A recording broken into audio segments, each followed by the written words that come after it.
ऐसा है, चाहे वो ट्रकों की रैली निकाले या ट्रैक्टर की रैली निकाले, कानून तो वापस होगा नहीं। और इसका एक समाधान है मेरे पास, तरीका निकाला जा सकता है।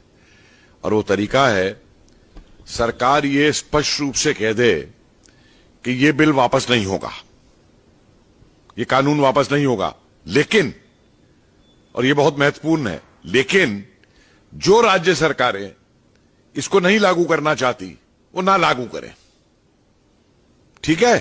तो फिर ये पंजाब से आए हुए किसान जो हैं, जाए पंजाब सरकार से कहें मत लागू करो, राजस्थान वाले कहें कांग्रेस की गवर्नमेंट से राजस्थान में मत लागू करो, बंगाल वाले कहें जाके बंगाल वाली से क्या लागू ना करो, खत्म मामला।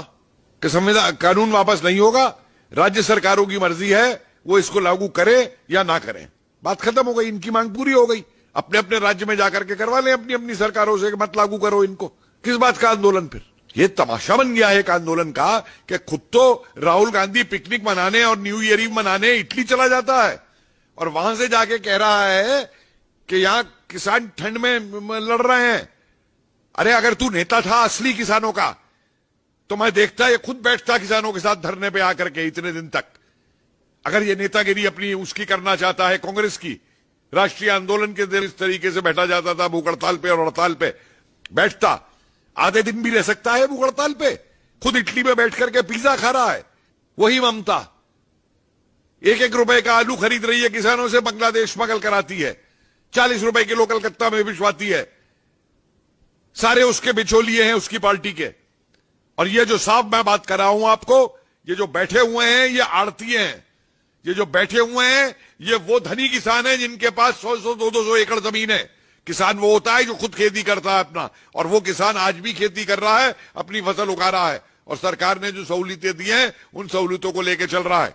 सर, अगर ममता बनर्जी की बात करें तो ममता बनर्जी जिस तरीके से इस कानून का विरोध कर रही हैं डे 1 से, तो यहाँ पर लोगों की तरफ से ये भी कहना है कि 4 महीने बाद जो इलेक्शन आने वाले हैं उन सारी चीजों को लेकर ये सारी चाल और हथकंडे अपनाए जा रहे हैं। आप समझ रहे हैं कि बंगाल का किसान ममता को वोट दे देगा?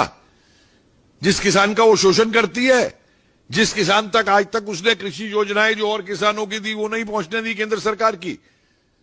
अरे ममता विरोध इसलिए नहीं कर रही है वोट के चक्कर में, ममता विरोध कर रही है क्योंकि अब ये एजेंट बन चुकी है कांग्रेस की, ये एजेंट बन चुकी है उन सारे नक्सलाइट्स और जिहादियों की जो देश के खिलाफ है।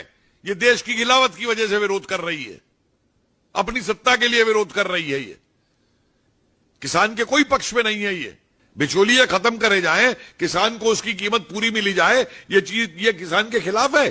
जितनी भी चीजें हैं कृषि कानून में उसको लेकर इतना ज्यादा विरोध क्यों हो रहा है हर सरकार, चाहे राहुल गांधी हो या फिर ममता बनर्जी? देखिए ये विरोध कृषि कानून का है ही नहीं, मैं तो अब बिल्कुल स्पष्ट हूं इसके ऊपर। ये विरोध हो रहा है एक्सपेरिमेंट ग्राउंड बना के कि सरकार अगर इसे वापस ले लेती है तो कल को हम सीएए के खिलाफ करेंगे, कल को हम ट्रिपल तलाक के खिलाफ करेंगे, वापस लो, कल को हम 370 के खिलाफ करेंगे। दुनिया मूर्ख नहीं है, ये देश बेवकूफ नहीं है जो इस चाल को नहीं समझ रहा है नक्सलाइट्स की और पीएफआई की और आईएसआई एजेंट्स की और खालिस्तानी एजेंट्स की। कहां से तंबू लग रहे हैं ये, कहां से ये काजू किशमिश आ रही हैं, ये कहां से ब्यूटी पार्लर आ रहे हैं? ये किसान होता है, किसाने से लड़ता है। ये सारे धनी लोग हैं, मंझले किसान और गरीब किसान की तो इन्हें चिंता तक नहीं है। उसकी फसल को, जो मैंने बार बार कहा है, उसकी फसल को तो ये मंडी तक पहुंचने नहीं देते हैं। तो सीधा काम सरकार करे कि कहे कानून हम वापस नहीं लेंगे, जिस राज्य को लागू नहीं करना है वो राज्य इसको ना लागू करे, और अगर राज्यों में लागू नहीं करवाना है तो ये जाके किसान अपनी राज्य सरकार से बात करे। हमने खुली छूट दे दी है राज्यों को कि लागू करें या ना करें। ममता बनर्जी की बात करें तो पश्चिम बंगाल में तमाम समस्या है, उनको लेकर ममता बनर्जी कभी भी बात नहीं करती कि किस तरीके से बीजेपी के कार्यकर्ताओं को दिन दहाड़े मार दिया जाता है और वहीं पर बीजेपी की रैली में जूते तक चलाए जाते हैं। उसको लेकर ममता बनर्जी कुछ नहीं कहती। अगर बात रही कृषि कानून की तो उसको लेकर ये कहती है कि हम उसे लागू तक नहीं होने देंगे, यहाँ पे आने नहीं देंगे। आप बताइए, ये वो है जो कहती थी मैं सीबीआई को ऑपरेट नहीं करने दूंगी बंगाल के अंदर। उस समय ये क्या बोली थी जब वो बंगाल का मौलवी कह रहा था कि मोदी जी की दाढ़ी लेके आओ और मैं 10 लाख रुपए इनाम दूंगा? तब कहां गई थी ये ममता? इसके लिए कोई कुछ बोल दे तो इसको आग लग जाती है, कोई ट्विटर पे लिख दे या फेसबुक पे लिख दे तो उसको गिरफ्तार करवा लेती है। तो जिहादी बन गई है पूरी की पूरी। जितनी भी तरीके की चीजें टीएमसी के कार्यकर्ता या फिर ममता बनर्जी की तरफ से की जा रही हैं, तो आपको क्या लगता है कि 4 महीने बाद जो इलेक्शन होने वाले हैं, इन सारी चीजों का रिजल्ट देखने को मिलेगा दीदी को? क्योंकि दीदी तो अभी किसानों की अन्नदाता बनी हुई है, अन्नदाताओं की भगवान बनी हुई है, जिस तरीके से वो बात कर रही हैं। भाई अपने आप मैं कह दूं मैं कुछ भी हूं, मैं भगवान बन गया हूं? मैं किसानों का भगवान बन जाऊंगा मैं कह दूंगा तो? जो मर्जी ये करती रहे। देखिए, बंगाल की जनता बेवकूफ नहीं है।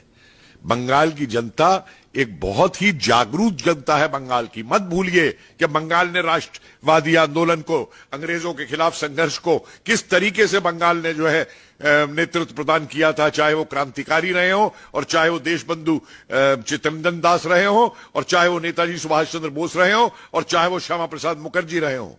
किस तरीके से इन लोगों ने बंगाल को बचाया था और बंगाल के लिए कुर्बानियां दी थी। बंगाल की जनता बेवकूफ नहीं है और ना ये बंगाल की जनता अब नक्सलाइटों और लेफ्टिस्टों के कहने पे चलेगी और ना राष्ट्र विरोधी तत्वों के ऊपर चलेगी, ना उनके ऊपर चलेगी जो बांग्लादेश से घुसा घुसा करके यहां पे लोगों को यहां की नागरिकता दिलवा रहे हैं। सर, अगर विपक्ष की बात करें तो जितनी भी विपक्षी पार्टियां हैं या फिर यानी कि जितनी भी राजनीतिक दल हैं, चाहे फिर वो केजरीवाल हो या फिर तमाम अन्य नेता हो, आखिरकार ये इस तरीके की बातें क्यों कर रहे हैं? और यहाँ पर किसानों की अगर हम बात करें, जो आंदोलन चल रहा है उसमें मीटिंग हो रही है, बार बार पीएम नरेंद्र मोदी समझाने की कोशिश कर रहे हैं, पर उसके बावजूद भी किसानों की तरफ से जो आंदोलन हो रहा है उसमें से कुछ लोग निकलकर सामने आ रहे हैं और ये कह रहे हैं कि हम किसानों के नेता हैं और वो डेटे भी बता रहे हैं कि हम तब तक आंदोलन करेंगे। देखिए, ऐसा है, मैं बार बार एक बात कह रहा हूं कि अब ये किसान आंदोलन नहीं रहा है। आप देखिए ना कि आंदोलन में तब मानता हूं जब कोई भी आंदोलन होता है तो उस आंदोलन के अंदर अगर किसी बात को लेकर आंदोलन होता है तो उस बात का समाधान निकाला जाता है बातचीत करके। उसमें ब्लैकमेल और थ्रेटनिंग और ये धौंस नहीं दिखाई दी जाती है। इन्हें मालूम है स्टेट पावर क्या है, ये क्या धौंस दे रहे हैं ये।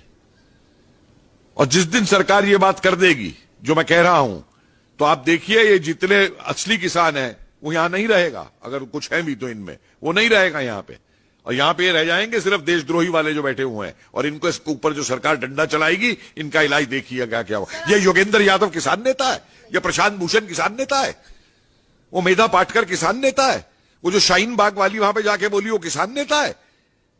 अरे ये सब के सब जो हैं ये अपनी राजनीति के लिए, क्योंकि ये पिट चुके हैं। आज कांग्रेसियों को लूट का माल नहीं मिल रहा, स्कैम करने के ऊपर रो रहे हैं। आज उनको बोर्डों की चेयरमैनशिप नहीं मिल रही पैसा कमाने के लिए, रो रहे हैं, वापस सत्ता में आना चाहते हैं। आज कांग्रेस के ही राहुल गांधी अभी ट्वीट ये करके बोलते हैं और ये कहते हैं कि ये जो आंदोलन है, यानी कि जिसके लिए आपने कहा कि ये किसानों का आंदोलन नहीं है, इसी आंदोलन को लेकर राहुल गांधी ये बोलते हैं कि ये जो आंदोलन है ये चंपारण का आंदोलन बन चुका है और जनता एकजुट हो चुकी है। राहुल गांधी को मालूम भी है कि चंपारण का आंदोलन क्या था। आए मुझसे बात करें चंपारण के आंदोलन के ऊपर। इसको मालूम है बाबा रामचंद्र का अवध का आंदोलन क्या था, जहां से नेहरू ने राजनीति शुरू की थी।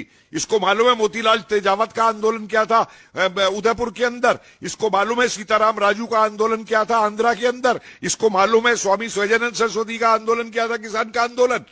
अरे जो आदमी काली भैंस के बछड़े में और काली गाय के बछड़े में अंतर नहीं बता सकता, वो किसान आंदोलन समझा रहा है क्या था। ये तो 4 किसान नेताओं के मुझे नाम गिना दे स्वतंत्रता आंदोलन से पहले। कांग्रेस सिर्फ इनका इस्तेमाल करती थी, इस्तेमाल कर रही है। सन 47 के बाद से इसकी कांग्रेस ने क्या किया है किसानों के लिए। आए मुझे बहस करे मुझसे आकर के, ट्विटर पे लिखवाना ना, ये इसके नक्सलाइट बैठ के लिखते हैं ट्विटर के ऊपर, ये खुद नहीं ट्वीट लिखता है। हिम्मत है तो आए मुझसे बहस करे, बाद में औरों से बहस करे, आए किसानों के इतिहास के ऊपर मुझसे बहस करे। मैं तैयार हूं इनसे बहस करने को।